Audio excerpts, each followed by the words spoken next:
नमस्कार मित्रांनो, आपण प्रकरण 5 मध्ये 5.1, 5.2, 5.3 सर्व आपण बघितलेले आहेत. ओके, त्या अशी निगडीत सूत्र आपण बघितली. सर्व सूत्र मी पाठ केली असतीलच. तुम्ही होमवर्क केलेला आहे सर्व. ओके, आता आपण संकीर्ण प्रश्नसंच 5 बघणार आहोत. ओके, तर प्रश्नसंच 5 मध्ये प्रश्न पहिला जो आहे तो आपला जो प्रश्न असतो की खालील दिलेल्या पर्यायांपैकी योग्य पर्याय निवडा. ओके, तर हे सर्व मी लिहून ठेवलेलं आहे. आता आपण याचा अभ्यास करूया, म्हणजे हे कसे उत्तर येणार ते मी तुम्हाला शिकवतोय, सांगतोय, एक्सप्लेन करतोय. ओके, चला पहिला प्रश्न बघूया. रेख एबी हा वाय अक्षाला समांतर असून ए बिंदूचे निर्देशक दिलेत 1 आणि 3, तर बी बिंदूचे निर्देशक काय असतील? एबी जो आहे तो वाय अक्षाला समांतर आहे. बघा, हा समजा एक्स अक्ष आहे आणि हा समजा वाय अक्ष आहे. समजा काय असतोच तो. ओके, ह्या वाय अक्षाला समांतर मी एक रेषा काढली. सपोज ही रेषा काढली. ओके, तर ह्या अक्षावरती ह्या रेषेवरती म्हणजे रेख एबी आहे. तर रेख एबी म्हणजे इथे आपण समजा पॉईंट घेतला, इथे पॉईंट घेतला. हा जो ए आहे, या ए बिंदूचे निर्देशक तुम्हाला माहिती आहे किती आहे? 1 आणि 3. समजा इथे ए घेतला, 1 आणि 3. ओके, दुसरा बिंदू बी कुठे आहे माहित नाही, पण कोणत्या रेषेवरती आहे हे माहिती आहे. कोणत्या रेषेवरती आहे? याच एबी वरतीच. आणि तो एबी जो आहे तो वायला कसा आहे? समांतर आहे. मग ए 1, 3 असल्यामुळे हा इथे 1 येणार आणि हा वायचा किती येणार? इथे 3 येणार. आता या रेषेवरती तुम्ही कुठे पण बिंदू घ्या, दुसरा कोणता पण बिंदू घ्या, या सर्वांचा कोणता निर्देशक तुम्हाला माहिती आहे? सांगू शकता? कुठचा? ह्या ए बिंदू माहिती होता म्हणून त्याचे निर्देशक मला माहिती आहेत. किती आहेत? 1 आणि 3 आहेत. मग मला सांगा, या बिंदू रेषेवरती दुसरा कोणताही बिंदू घेतला तर त्याचा कोणता निर्देशक तुम्हाला माहिती आहे? बरोबर आहे. कोणता? एक्स वाला. कारण की इथे तुम्ही कुठे पण बिंदू घेतला तरी त्याचा एक्सचा काय येणार? एकच येणार. एक्स किती येणार? एकच येणार. वाय बदलू शकतो. तो पॉझिटिव्ह म्हणजे अधिक पण असू शकतो किंवा वजा पण असू शकतो, पण एक्स कन्फर्म झाला, 1 आहे. म्हणजे आपल्याला जे पर्याय दिलेले आहेत त्याच्यामध्ये आपल्याला असा बिंदू शोधायचा आहे ज्याचा एक्स निर्देशक किती आहे? 1. मग शोधा. बघा कुठे आहे एक्स 1? कुठे दिसतोय एक्स 1? बघा, दिसला. म्हणजे तुमचं उत्तर तुम्हाला मिळालं डी, 1 आणि वजा 3. समजलं का? पक्का? ओके, पुढे. आता सेकंड बघा. खालीलपैकी डॅश हा बिंदू एक्स अक्षावर आरंभ बिंदूच्या उजवीकडे आहे. एक्स अक्षावर सांगितलंय. एक्स अक्ष आरंभ बिंदू इथे असणार जिथे वाय त्याला छेदतो. या एक्स अक्षावर उजवीकडे म्हटलंय, उजवीकडे. आता उजवीकडे जो कोणता बिंदू असेल, कोणताही असेल, त्याचा एक्सचा काहीतरी असणारच ना निर्देशक, आणि वाय काय असणार? 0 कन्फर्म. बरं, एक्सचा निर्देशक जो असणार तो धन असणार की ऋण असणार? उजवीकडे म्हटल्यावर कसा असणार? धन असणार. डावीकडे म्हटल्यावर कसं असणार? ऋण असणार. सध्या उजवीकडे म्हटलंय म्हणजे आपल्याला असा निर्देशक, असा बिंदू शोधायचा आहे ज्याच्यामध्ये एक्स धन असला पाहिजे. धन काही असेल, 1, 2, 3, 4 काही असेल, आणि वाय काय असणार? म्हणजे 0. मग वाय 0 असणार. 2 बिंदू आहेत, पण त्यातला एक्स एक ऋण आहे आणि एक धन आहे. आपल्याला उजवीकडचा पाहिजे म्हणजे आपण कोणता घेणार? धन घेणार. डावीकडे असता कोणता घेतला असता? ऋण घेतला असता. समजलं? म्हणजे इथे पण आपलं उत्तर काय आहे? डीच आहे. ओके, म्हणजे इथे मी आन्सर मध्ये सगळं लिहिणार डी 2, 0. समजलं? परीक्षेला हे प्रश्न लिहायचे नाहीत. नंबर 1 टाकायचा, पर्याय लिहायचा ए आणि 3, 1. हे पहिल्याचं उत्तर 1 ए आहे, ए 3, 1. किंवा हे नाही लिहिते चालतं, फक्त ए लिहायचा. दुसऱ्याचं उत्तर डी. पहिल्याचं उत्तर किती आपलं? डी. तिसऱ्याचं ए. असं परीक्षा लिहायचं. आता पण तुम्ही जेव्हा घरी बसून सॉल्व्ह करणार तेव्हा असंच लिहायचं. हे सर्व लिहायची गरज नाही. ओके, तिसऱ्याचं उत्तर काय असेल ते, चौथ्याचं उत्तर काय असेल ते, फक्त ऑप्शन लिहायचे बस. कळलं? मी प्रश्न लिहिले फक्त तुम्हाला समजवण्यासाठी. ओके, चला पुढे बघूया. तिसरं बघा. तिसऱ्यामध्ये सोपं आहे. -3 4 बिंदूचे आरंभ बिंदूपासून अंतर विचारलंय. आरंभ बिंदूचे निर्देशक काय असतात? 0 0. अंतर काढा. अंतर बरोबर वर्गमुळात x2 - x1 म्हणजे 0 - 3. 0 - 3 चा वर्ग अधिक y2 - y1 0 - 4 चा वर्ग. मग सांगा काय येणार? वजा अधिक 3. 3 चा वर्ग 9. 4 चा वर्ग 16. 16 9 25. 25 चा वर्ग किती? 5. कुठे आहे? येस, याला आन्सर सी 5. समजलं एवढं? काय डाऊट? पक्का? चलो पुढे बघूया आपण. प्रश्न क्रमांक 4. चौथ्यामध्ये सांगितलंय एका रेषेने एक्स अक्षाच्या धन दिशेशी 30 अंशचा कोन केलाय. याला आपण काय म्हणतो? रेषेचा कल. शिकवलं मी. त्या रेषेने एक्स अक्षाशी केलेला कोन म्हणजे हा आहे थिटा. आणि आपल्या रेषेचा काय विचारलाय? चढ. म्हणजे काय करायचंय? Tan theta. म्हणजे टॅन 30 ची किंमत. मग टॅन 30 ची किंमत किती येते?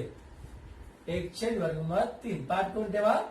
टॅन 30 ची येते 1/√3. म्हणजे कोणता ऑप्शन? सी. ओके. टॅन 0 0 असतो. 30 ची किंमत 1/√3 असते. 45 ची 1 असते. 60 ची √3 असते. 90 ची सांगता येत नाही. त्या किमती पाठ करून ठेवायच्या आहेत. ओके. त्याच्यानंतर प्रश्न क्रमांक जो 2 आहे, हा 2 तुम्ही करू शकता की नाही? बघा, खाली बिंदू एकरेषीय आहेत की नाही ते ठरवायचंय. सोपा आहे. आपण 2 पद्धतीने केले होते. मी मागच्या वेळेस सांगितलं होतं की अंतराचे सूत्र वापरू शकतो आणि रेषेचा चढ पण काढू शकतो. तुम्ही रेषेचा चढ वापरायचा आहे. चढ वापरून प्रश्न क्रमांक दुसरा जो आहे तो सॉल्व्ह करायचा आहे. प्रश्न क्रमांक 3 पण तुम्ही करू शकता. मध्यबिंदूचं निर्देशक करायचे आहे. x1 + x2/2 y1 + y2/2. Okay. चौथा आणि 5वं मी दाखवतो. प्रश्न 6वा तुम्ही करू शकता. बघा, अंतर काढायचे आहेत. बरोबर ना? हे आता कसं काढलं मग आपण? सेम शिकलोय आपण अंतराचे सूत्र.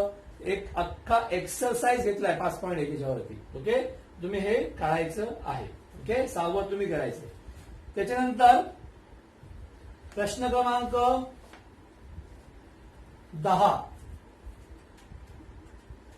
तुम्हाला करायचं आहे. ए आणि बी या बिंदूंना जोडणारी रेषा सी आणि डी या बिंदूंना जोडणाऱ्या रेषेला समांतर आहे दाखवा. म्हणजे तुम्हाला काय करायचंय? रेषा एबीचा चढ काढायचा आहे आणि रेषा सीडीचा चढ काढायचा आहे. दोघांचं उत्तर सेम आलं पाहिजे. नंबर 1 नंबर 2 द्यायचा. 1 व 2 वरून रेषा एबीचा चढ बरोबर रेषा सीडीचा चढ, म्हणून रेषा एबी समांतर रेषा सीडी. ओके. प्रश्न क्रमांक 10 झाला. प्रश्न क्रमांक 11. समांतरभुज चौकोनाचे शिरोबिंदू आहे ते दाखवा. आपण केलेला आहे. रेषा काढा. ओके. रेषा चढ काढा. प्रश्न 12. आयत दाखवा. सोपा आहे. सम्मुख बाजू समान असतात ना, मग अंतराचे सूत्र वापरा. 4 अंतर काढा. सम्मुख बाजू समान दाखवा. सोपा आहे ते. प्रश्न क्रमांक 15. चौरस दाखवा. सर्व अंतर काढा आणि अंतर कसे असणार? समान असणार. अंतर 15 साठी काय करायचंय? अंतर. 12 साठी पण अंतर. इथे आपण रेषेचा चढ हे सूत्र वापरू शकतो. ओके. त्याच्यानंतर प्रश्न क्रमांक 17 बघा. करू शकता की नाही? ए आणि बी तर एक एबीचे 3:1 या गुणोत्तरात विभाजन करणाऱ्या बिंदूचे निर्देशक करायचे आहे. विभाजनाचं सूत्र वापरू शकतो आपण. तर प्रश्न क्रमांक 17 तुम्हाला होमवर्क आहे. ओके. त्याच्यानंतर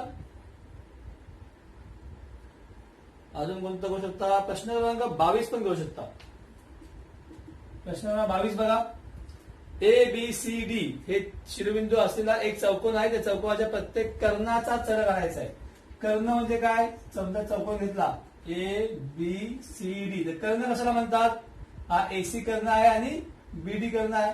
म्हणजे रेषा एसीचा चढ काढायचा आहे आणि रेषा बीडीचा चढ काढायचा आहे.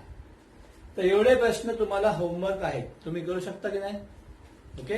हे होमवर्क तुम्ही करा आणि मला सेंड करा. जर काही प्रॉब्लेम असेल तर फोन करून मला विचारू शकता. ओके.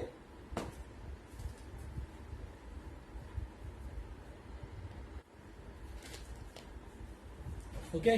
पुढचा प्रश्न. प्रश्न 14. A3 8 आणि B-9 3 या बिंदूंना जोडणाऱ्या रेषाखंडाला वाय अक्ष कोणत्या गुणोत्तरात विभाजित करतो? वाय अक्ष सांगितलं म्हणजे याचा एक्स जो निर्देशक आहे तो काय असणार आहे? 0 असणार. एक्स काय असणार आहे? 0. ओके, मग आपण तो बिंदू जो आहे तो आपण 0 आणि वाय घेऊया. ओके, समजा A3 8 आणि B-9 3 यांना जोडणाऱ्या रेषाखंडाला वाय अक्ष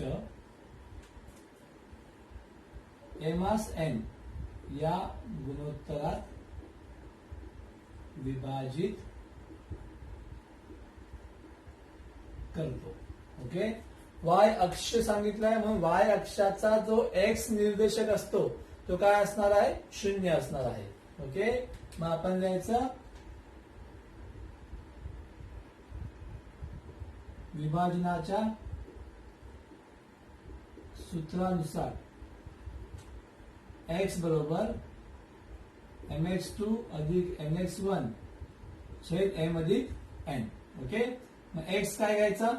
0. m माहित नाही. x2 किती आहे?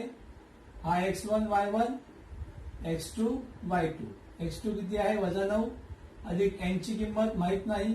x1 किती आहे? 3 छेद m अधिक n. हे भागिले आहे ते पण करणार, गुणिले होणार. मग m अधिक n गुणिले 0 काय येणार? 0च. बरोबर, m ने वजनाला गुणलं तर -9m अधिक 3n. मग -9m इकडे आणा आणि अधिक करा. बरोबर 3n. मग m भागिले n, m इथेच ठेवणार, n इकडे आणणार, तिकडे 3 दाईश ठेवले 9 3 गेलं तर किती ना उत्तर? मास n बरोबर 1:3. म्हणजे आपलं उत्तर मिळालं कोणत्या गुणोत्तरात विभाजित करेल? 1:3. समजलं एवढं?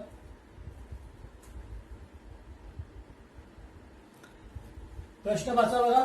एक्स अक्षावरील असा बिंदू शोधा की जो P 2-5 आणि Q -2 पासून समदूर असेल. असा प्रश्न मी आधी बघितलेला आहे. It is not new for you. Okay, हे काही तुमच्या नवीन नाही आहे. तर आपण त्या बिंदू जो आहे तो बिंदू एक्स अक्षावरती आहे. मग याचा वाय निर्देशक काय असणार आहे? 0. कारण तो बिंदू कुठे आहे? एक्स वरती आहे. मग समजा एक्स अक्षावरील कोणता बिंदू घ्या? बिंदू नाव द्या. ए. एक्स वरील काय असणारच, वाय काय असणार? 0. कारण तो कशावरती आहे? एक्स वरती आहे. हा बिंदू P 2-5 आणि Q -2 9 पासून समदूर आहे. ओके, असं आपण समजूया की हा ए बिंदू जो आहे तो P आणि Q पासून कसा आहे? समदूर आहे. समदूर असल्यामुळे आपण असं म्हणू शकतो की जर ए P आणि Q पासून समदूर आहे तर PA जेवढं असणार तेवढंच QA असणार. बरोबर ना? PA बरोबर QA. आता P आणि QA घेतलं तर आपल्याला ते वर्गमुळाचं चिन्ह घ्यावं लागेल. बरोबर ना? मग वर्गमूळ चिन्ह काढून टाकायचं असेल तर आपण याचं काय करतो? आपण वर्ग करतो. PA चा वर्ग बरोबर QA चा वर्ग. दोघांसाठी जो ए बिंदू आहे तो कॉमन असल्यामुळे ए ला आपण घेऊया x2 y2. मग PA साठी हा x1 y1 हा x2 y2. मग काय येणार? x2 - x1 चा वर्ग म्हणजे x - 2 चा वर्ग अधिक y2 - y1 चा वर्ग म्हणजे 0 - 5 चा वर्ग. -5 कंसात टाकायचे. बरोबर. QA साठी हा x1 y1 हा x2 y2. मग x2 - x1 म्हणजे x - 2 x - 2 चा वर्ग अधिक y2 - y1 0 - 9 चा वर्ग. ओके, म्हणजे x - 2 चा वर्ग अधिक 0 इथे राहणार, अधिक अधिक वजा राहणार, अधिक 5 चा वर्ग. इथे आपण घेऊया x अधिक 2 चा वर्ग 0 - 9 म्हणजे किती? -9 चा वर्ग. आता आपण विस्तार करूया. ओके, विस्तार तुम्हाला माहिती आहे ना? a अधिक b a वजा b चा वर्ग. a अधिक b चा वर्ग आहे ना? पहिल्या पदाचा वर्ग अधिक 2 गुणिले पहिले पद गुणिले दुसरे पद अधिक दुसऱ्या पदाचा वर्ग. आणि ते वजा असेल तर पहिला वजा नंतर अधिक, कारण की वर्ग नेहमी अधिकच असतो. ओके, मग याचा x चा वर्ग काय येणार, x वर्ग वजा 2 गुणिले x गुणिले 2 म्हणजे किती 4x अधिक 4 अधिक 25. इथे x वर्ग अधिक असल्यामुळे अधिक 4x अधिक 4 अधिक 81. आता काय करूया आपण, सर्व x जे आहेत ना त्याला आपण डावीकडे आणूया आणि सर्व जे नंबर्स आहेत त्यांना आपण उजवीकडे घेऊन जाऊया. ओके, मग इथे डावीकडचे आधी x वर्ग वजा 4x लिहा, तिकडचे हे अधिक x वर्ग इथे वजा आले, तिकडचे अधिक 4x इथे येऊन वजा आले. बरोबर, तिकडचे 4 आणि 81 लिहा आधी, मग हे 4 25 तिकडे जाऊन वजा करायचे. आता उत्तर करा, x वर्ग कॅन्सल, वजा 4 वजा 4 वजा वजा आपण काय करतो अधिक करतो, 4 आणि 4 किती होणार 8x होणार, चिन्ह मात्र वजाच. 4 4 गेले, 81 मधून 25 गेले, 11 मधून 5 गेले, किती राहिले 6, 7 राहिले, 7 मधून 4 2 गेले 5, वजा 8x वेगळे आणि वजा 8 अधिक x वेगळे. हे लक्षात ठेवा, वजा 8x ही एकपदी आहे आणि ही द्विपदी आहे. हे वजा 8 तिकडे जाऊन अधिक होणार, पण हे वजा 8 अधिक नाही होणार, या वजा 8 ने त्यांना आपण भागणार. समजलं का, काही गुणुले आहेत ते, वजा 8x म्हणजे वजा 8 गुणुले x, मग वजा 8 गुणुले असल्यामुळे तिकडे जाऊन काय होणार भागिले होणार, आणि हे वजा 8 अधिक x आहे म्हणून ते वजा 8 तिकडे जाऊन काय होणार अधिक होणार. दोघांमध्ये फरक आहे. हा भावांनो नीट लक्ष द्या, हे एक पदी आहे द्विपदी आहे. जर इथे चुकी केली तर मार्क जाणार शेवटचे.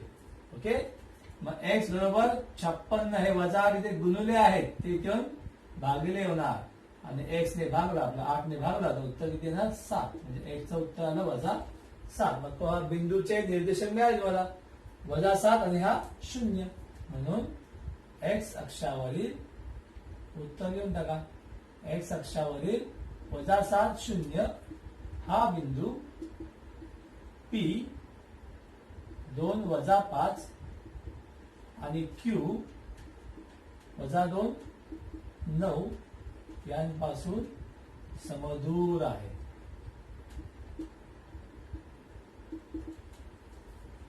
समजलं, तर मी 4-5 शिकवलेले आहेत आणि बाकीचे मी तुम्हाला जो होमवर्क सांगितलाय हा होमवर्क तुम्हाला करायचा आहे. एक दिवस एक्स्ट्रा लागला तरी चालेल, मी समजू शकतो गणित भरपूर आहेत, परंतु लागण्याची काही गरज नाहीये कारण की अख्खा दिवस तुमच्याकडे पडलेला आहे.